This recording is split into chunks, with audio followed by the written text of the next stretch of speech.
गलती से किसी ने 1 अप्रैल को मूर्खों के दिन का नाम दे दिया, जबकि 1 अप्रैल मूर्खों का दिन नहीं है। असल में यदि मूर्खों का कोई दिन है, पागलों का कोई दिन है, पढ़े लिखे अज्ञानियों का कोई दिन है, भेड़ चाल में चलने वालों का कोई दिन है, गांधारी की तरह आँखों पर काली पट्टी बांधकर जीवन जीने वालों का कोई दिन है, तो वो है 31 दिसंबर। जी हाँ, 31 दिसंबर। क्यों मना रहे हैं? किस लिए मना रहे हैं? क्यों मनाया जाता है? इसके मनाने से क्या होगा? आज से पहले क्या हुआ? किसी को इन बातों से कोई लेना देना नहीं। जैसे ही रात के 12 बजने वाले होंगे, अपने अपने मोबाइल उठाएंगे, पटाखे छोड़ेंगे, डीजे बजाएंगे, happy new year, happy new year. बाप अपने बेटे को बोलेगा, बेटा दादा को बोलेगा, दोस्तों को बोलेंगे हैप्पी न्यू ईयर। अब ये हैप्पी न्यू ईयर बोलने का मतलब क्या है? इसका मतलब ये है कि आगामी 1 वर्ष तक तुम्हारे जीवन में खुशियाँ ही खुशियाँ आएंगी। तुम्हारा आगामी 1 वर्ष मंगलमय होगा। मैं तुम्हें बधाई देता हूँ।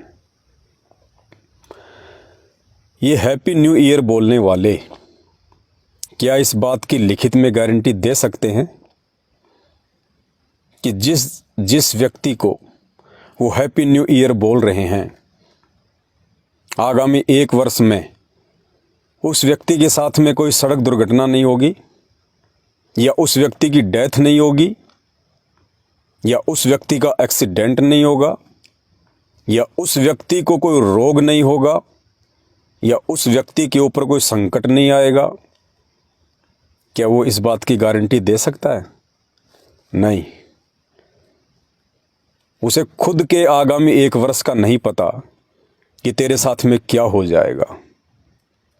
फिर किस बात की बधाई, किस बात का हैप्पी न्यू ईयर? बहुत सारे लोग तो छतों पर मोबाइल से बात करते हुए नीचे गिरकर मर जाएंगे, सुबह न्यूज़पेपर में आएगी। दोस्त को बधाई देने के लिए सिग्नल के चक्कर में मकान पर चढ़कर बात कर रहा था, पैर फिसल गया, मृत्यु हो गई। दूसरों के मंगलमय जीवन की कामना करने वाले को अपने जीवन के विषय में नहीं पता। 1 सेकंड का भरोसा नहीं, 1 सेकंड आगे का पता नहीं, और दुनिया को साल भर की इकट्ठी बधाइयाँ देते फिर रहे हैं। इसी को कहते मूर्खता, मूर्खों का दिन। संत कहते हैं, ना जाने काल की कर डारे, किस विद डल जा पासावे, जिना दे सरते मौत खुड़क दी, उन्हां केड़ा हंसावे। जिनके सर के ऊपर कच्चे धागे से कोई तलवार लटका दे और उस व्यक्ति को कोई कहे कि आप आराम से सोइए, निश्चिंत होकर सोइए, क्या वो व्यक्ति निश्चिंत होकर सो सकता है जो अपनी आंखों से देख रहा है कि तेरी गर्दन के ऊपर कच्चे धागे से तलवार लटका रखी है? वो चाहकर भी नहीं सो सकता, नींद आएगी नहीं उसको। ये दुनिया बेखबर, 31 दिसंबर मनाने वाले बेखबर दुनिया को रोज मरता हुआ देख रहे हैं। जब 2023 आया था, तुर्की में सबने मोबाइल पे एक दूसरे को बधाइयाँ दी थी, हैप्पी न्यू ईयर 2023। और तुर्की में भूकंप आया, रातों रात लाखों को ले मरा। क्या उनकी बधाइयाँ कुछ काम आई? दूसरों को बधाइयाँ देने वाले वो खुद ज़मीन में दफन हो गए। किस बात की बधाई? 2023 में भारत में बाढ़ से कितने लोग मरे? 2020 में कोरोना से कितने लोग मरे? किस बात की बधाई जब कोई गारंटी नहीं है? किस बात की खुशी? इसे कहते हैं मूर्खों का दिन। मूर्खों का दिन, जिसे खुद का नहीं पता वो दुनिया को गारंटी दे रहा है। इसे कहते हैं मूर्खों का दिन। और जिनको वो बधाइयां दे रहे हैं, आगामी 1 वर्ष में वो उनकी मैयत में भी जाएंगे। एक्सीडेंट होगा तब अंगूर का गुच्छा लेकर भी जाएंगे। और उस समय उनसे कोई पूछे कि भाई आप तो कह रहे थे कि आपका 1 साल बहुत अच्छा जाएगा, बहुत अच्छा गुजरेगा, फिर ये हॉस्पिटल में क्यों पड़ा है? इसकी टांग क्यों कट गई? इसका बेटा क्यों मर गया? आपने तो बधाइयाँ दी थी ना, फिर आपत्ति क्यों आई? कोई जवाब नहीं, सिर्फ फॉर्मेलिटी, देखा देखी। और ये सब कुछ क्यों कर रही है दुनिया? इसलिए क्योंकि दुनिया को अभी आध्यात्मिक ज्ञान नहीं है। सांसारिक ज्ञान तो है, लेकिन आध्यात्मिक ज्ञान नहीं है। कुत्ता क्यों नहीं मनाता हैप्पी ईयर? गधे क्यों नहीं मनाते हैप्पी न्यू ईयर? इंसान के अलावा अन्य कोई भी प्राणी नए साल क्यों नहीं मनाता? होली दिवाली क्यों नहीं मनाते? बाकी तो सब काम करते हैं, वो बच्चे भी पैदा करते हैं, बच्चों का पालन पोषण भी करते हैं। इंसान के तरह उनके भी सारे अंग हैं, उनको भी सर्दी गर्मी हर चीज़ महसूस होती है, भूख लगती है, प्यास लगती है, प्यार प्रेम की भाषा वो भी जानते हैं। उनके पास में एक चीज़ की कमी है, और वो है विशेष बुद्धि। बुद्धि तो है उनके पास, लेकिन विशेष बुद्धि नहीं है। ये विशेष बुद्धि उस देने वाले परवरदिगार ने, उस देने वाले परमात्मा ने केवल और केवल इंसान को दी है। और हम उस विशेष बुद्धि को प्राप्त करके भी मूर्खों वाले काम कर रहे हैं। इसी को कहते हैं मूर्खता। ये शरीर, ये अनमोल रतन, ये मानव देह 84 लाख योनियां भोगने के बाद एक बार मिलती है। और ये हैप्पी न्यू ईयर मनाने के लिए नहीं मिलती। ये होली दीपावली मनाकर अपनी श्वास से बर्बाद करने के लिए नहीं मिलती। मानव जीवन की एक एक श्वास, उसकी कीमत का आकलन नहीं लगाया जा सकता। श्वासों पर हमारा जीवन टिका हुआ है। काउंटिंग करके वो देने वाला हमें श्वासें देता है। और जितनी श्वासें उसने दी हैं, जिस दिन वो श्वास पूरी हो जाएगी, उस दिन बहाना कोई भी बन जाएगा मौत का। ये शरीर छूट जाएगा। और दिया क्यों था ये शरीर? बर्बाद करने के लिए नहीं, ये मूर्खों वाली हरकतें करने के लिए नहीं, सिर्फ और सिर्फ परमात्मा की भक्ति करने के लिए, परमात्मा को पहचान के उसकी भक्ति करने के लिए। एक मौका दिया परमात्मा ने कि देख, मैं तुझे एक मौका दे रहा हूं। अगर तू ये मौका चूक गया, अगर तूने जीवन में कोई सच्चा गुरु धारण नहीं किया, तूने गुरु से नाम लेकर सच्ची भक्ति नहीं की, तूने फालतू की बकवादें नहीं छोड़ी, तो देख, ये शरीर छूटने के बाद फिर तुझे 84 लाख प्रकार के उन पशु पक्षियों कीट पतंगों के शरीर भोगने पड़ेंगे। फिर ना तू हैप्पी न्यू ईयर मनाएगा, ना तू मोबाइल चलाएगा, ना तू 56 प्रकार के भोजन खाएगा, ना तू होली मनाने के लायक न रहेगा, ना तू दीपावली मनाने के लायक रहेगा। और जो मौज मस्ती तुझे इस मानव जीवन में प्राप्त है, वो भी मनाने के लायक नहीं रहेगा। फिर भगवान हमें पशु पक्षियों के शरीर में डाल देता है। इसलिए भाइयों, किस बात की खुशी? पहचानो अपने आप को, पहचानो इस मानव देह को। मानव जन्म दुर्लभ है, ये मिले न बारंबार। जैसे पेड़ से पत्ता टूट जाए, वो वापस नहीं लगता डार। ये इतना अनमोल है, इसकी कीमत का कोई अंदाज़ा नहीं लगाया जा सकता और हम इसको बर्बाद कर रहे हैं। पल पल क्षण क्षण इन श्वासों को बर्बाद कर रहे हैं।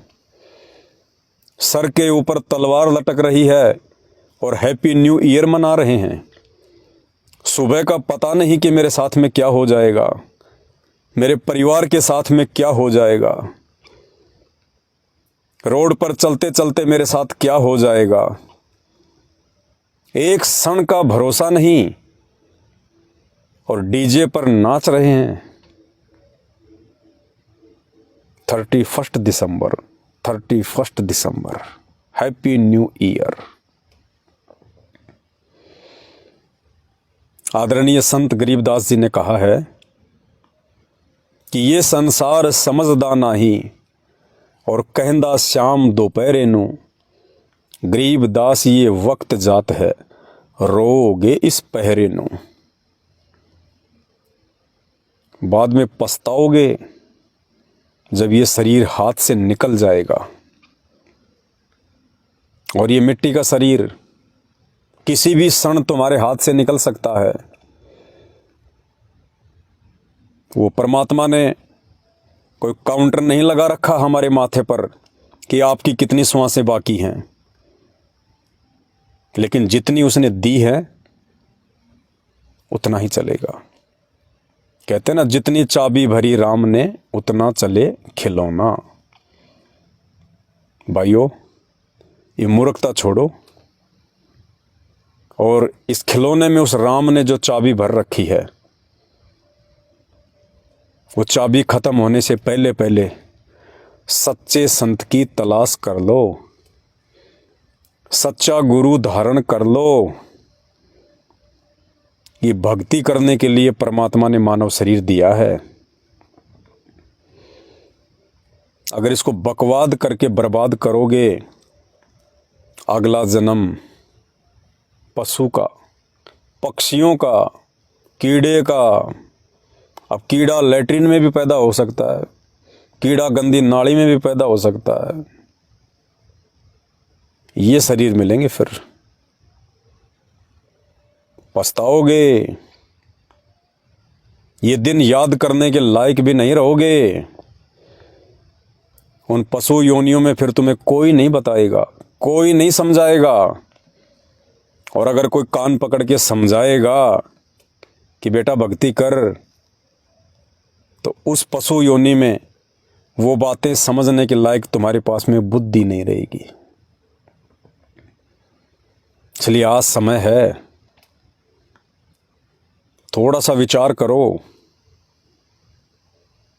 YouTube पर जाकर सर्च करो, संत रामपाल जी महाराज के सत्संग। कुछ दिन उनके सत्संग सुनिए उनके प्रवचन। ज्ञान से ही ज्ञान होता है। किसी के विचार जब तक सुनोगे नहीं, उसके बारे में जानोगे नहीं, और जानोगे नहीं तो ये जीवन ऐसे ही बर्बाद होता रहेगा। और अगला जन्म गधे, कुत्ते, सूअर, कीट, पतंग, मक्खी, मच्छर, कीड़े मकोड़े, फिर सोना रजाई ओढ़ के, फिर इच्छा करना 56 प्रकार के भोग खाने की, फिर घूमना एरोप्लेन में, फिर करना अपनी मनमानियाँ, फिर मनाना 31 दिसंबर, फिर मनाना होली, दीपावली, ईद, बकरा ईद। किसी लायक नहीं रहोगे। समय है और ये समय भी बहुत कम बचा है।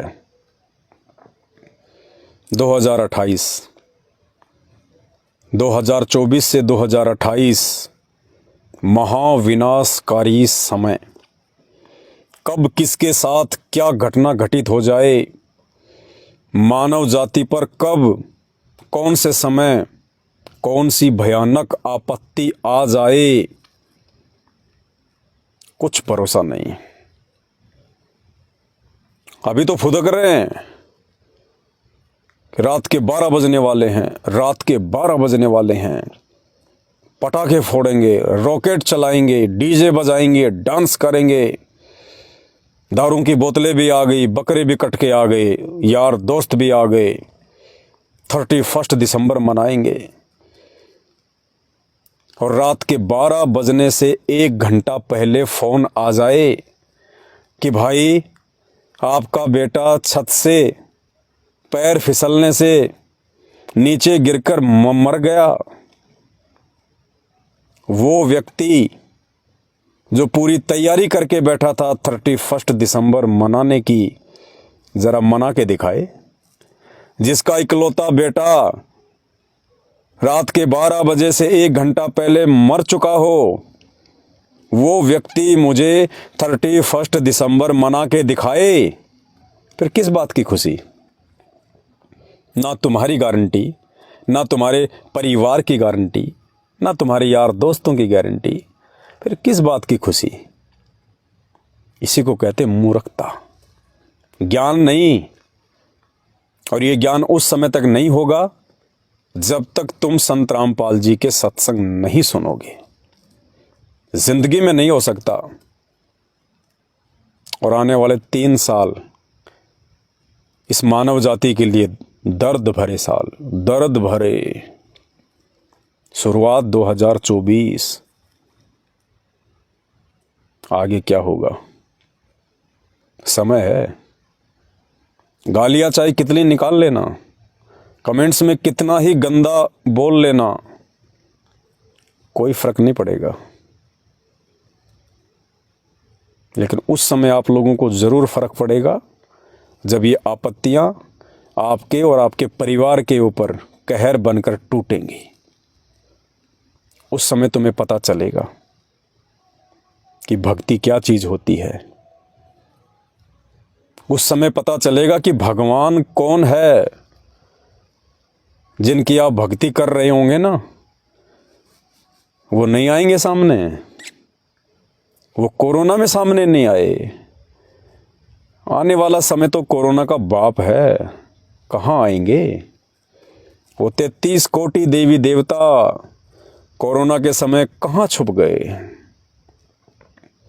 मुसीबत के समय इंसान भगवान का दरवाज़ा खटखटाता है। लेकिन जब कोरोना आया तो मुसलमानों का अल्लाह, सिखों का वाहिगुरु, ईसाइयों का मसीह, हिंदुओं का भगवान, सब ने अपने अपने दरवाजे बंद कर लिए। उन मुल्ला और काजियों ने, उन पाठियों ने, उन पास्टरों ने, उन पुजारियों ने, पंडितों ने दरवाजे बंद कर दिए। उन मूर्तियों के ऊपर मास्क चढ़ा दिया। आने वाला समय कोरोना का बाप है। और उस समय कोई बचाएगा, वो भी दुनिया का बाप होगा।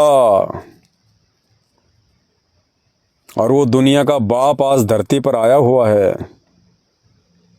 और उस दुनिया के बाप का नाम है संत रामपाल जी भगवान। अभी समझ में नहीं आएगी। जब तक सत्संग नहीं सुनोगे समझ में नहीं आएगी। मजाक लगेगा, मैं आपको मूर्ख लगूंगा। लेकिन जब वो आपत्तियां कहर बन के आएंगी तुम्हारे ऊपर बीतेगी। और जब तुम्हारे सभी देवी देवता, तुम्हारे भगवान, तुम्हारे अल्लाह, तुम्हारी वो इष्ट देव, तुम्हारे गुरुजन तुम्हारा साथ छोड़कर जा चुके होंगे, उस समय तुम्हें पता चलेगा कि भगवान कौन है। इसलिए समय रहते इन बकवादों को छोड़कर संत रामपाल जी के सत्संग सुनना शुरू कर दीजिए। अरे साल 2023 में हमास में जितने भी लोग रहते थे, फिलिस्तीन में जितने भी लोग रहते थे, क्या उन्होंने एक दूसरे को नए साल की बधाइयाँ नहीं दी होंगी? कहाँ गई उनकी वो बधाइयाँ? वो पूरा का पूरा हमास 10 लाख लोग बेघर हो गए, रोटी को तरस गए, बने बनाए मकान छोड़ने को विवश हो गए। कितने लोग मृत्यु को प्राप्त हो गए। क्या काम आई वो बधाइयाँ? फोकट में, फालतू में, फॉर्मलिटी में बोल रहे थे। समझो, ये 2024, 25, 26, 27, 28 बहुत पीड़ा देगा, भयंकर पीड़ा देगा। 2024 में बीज डल जाएगा, बीज। और जैसे जैसे वो आपत्तियों का बीज अंकुरित होगा, पौधा बन के निकलेगा, भयंकर, उसका फल बहुत भयंकर। इसलिए भाई और बहनों, सुधर जाओ। उस परमात्मा ने ये मानव शरीर बकवाद करने के लिए नहीं दिया, भगवान भजने के लिए दिया है। और ये जानकारी तुम्हें उस समय तक नहीं हो सकती जब तक तुम परम पूज्य सतगुरु रामपाल जी भगवान के सत्संग सुनना शुरू ना कर दो। ये बाकी नकली संत तुम्हें नहीं बताएंगे। इन्हें खुद नहीं पता कि मानव शरीर क्यों मिलता है, मानव शरीर किस लिए हमें प्राप्त हुआ है, हमें क्या करना चाहिए इस शरीर से। पशु कर्म करने चाहिए या देव कर्म करने चाहिए। लेकिन हम तो पशु कर्म कर रहे हैं। जो पशु कर रहा है, बच्चे पैदा करना, पालन पोषण करना, अंत में मर जाना, वो एक काम इंसान कर रहा है। थोड़ा सा फर्क है, सिर्फ थोड़ा सा। पशु पक्षी खुले में सहवास करते हैं, इंसान चार दीवारी में। बस एक दीवार का अंतर। इंसान में और पशु में सिर्फ एक दीवार का अंतर। पशु पक्षी फेंके हुए टुकड़े खाते हैं, इंसान एक 100-150 रुपए की लोहे की थाली में डाल के खा लेता है। सिर्फ 100 रुपए का अंतर, सिर्फ एक थाली का अंतर जानवर और इंसान में। जानवर नंगा घूमता है, इंसान 200-300 रुपए के कपड़े पहनता है। सिर्फ एक कपड़े का अंतर इंसान और जानवर में। वो जानवर भी अपने बच्चों का पालन पोषण करता है, इंसान भी करता है। जानवर मांग मांग के करता है, घर घर जाके करता है। इंसान छोटा मोटा धंधा कर लेता है, नौकरी कर लेता है। सिर्फ एक नौकरी का अंतर इंसान और जानवर में। अंत में वो जानवर भी मर जाता है और वो इंसान भी मरता है। लेकिन जानवर के और इंसान के मरने में बहुत अंतर है। आजकल जानवर अच्छी मौत मर रहे हैं और इंसान जानवर से बदतर मौत मर रहा है। रोड पर एक्सीडेंट होके मरता है, आंतें बिखर जाती हैं, शरीर की चटनी बन जाती है, बीमारी से तड़प तड़प के मरता है। 3 साल से कैंसर, 4 साल से कैंसर, 5 साल से एड्स, तड़प तड़प के मरता है। हॉस्पिटलों में सड़ सड़ के मरता है, एक्सीडेंट में मरता है, भयंकर पीड़ा भोग कर मरता है। मौत के मामले में इंसान से जानवर आगे हैं, सौभाग्यशाली हैं। क्यों?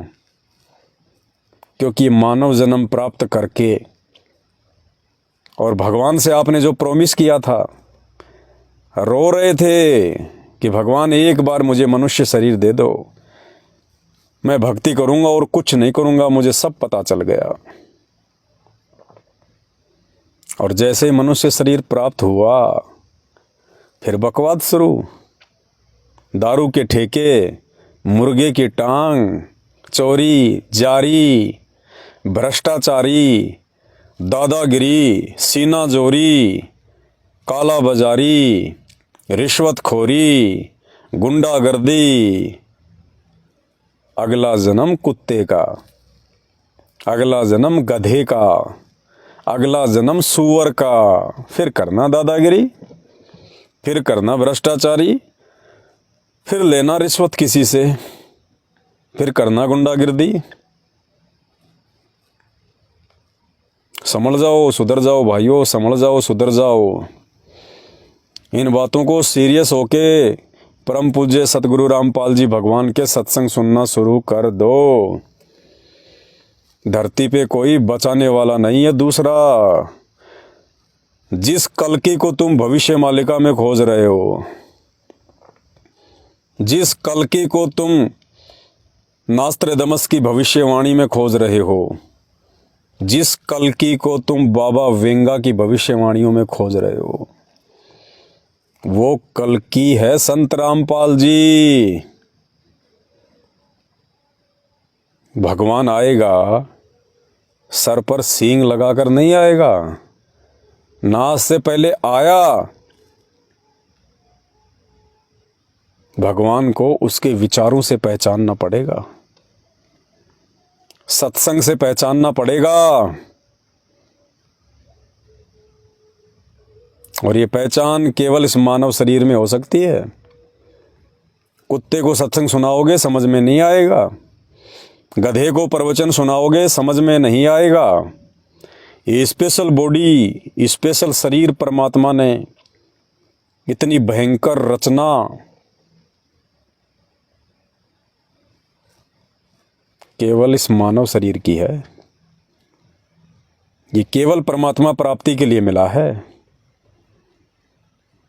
समझ जाओ, ये 2024 खुशियों का साल नहीं है, ये आपत्तियों का साल है, संकटों का साल है, भूकंपों का साल है, भयंकर पीड़ाओं का साल है। तुम्हारी बधाइयाँ कुछ काम नहीं करेंगी, तुम्हारी शुभकामनाएं कुछ काम नहीं करेंगी। दूसरों की तो छोड़िए, तुम्हारी शुभकामनाएं तुम्हारे खुद की भी काम नहीं आने वाली। इसलिए अंत में फिर कहूँगा, इस शरीर को बकवाद में नहीं, भगवान की प्राप्ति में लगाओ। ये श्वासें गिन गिन के मिली है, हिसाब लेगा वो, हिसाब। यूट्यूब, मोबाइल, सर्च संत रामपाल जी महाराज सत्संग, नहीं तो खून के आंसू, खून के आंसू।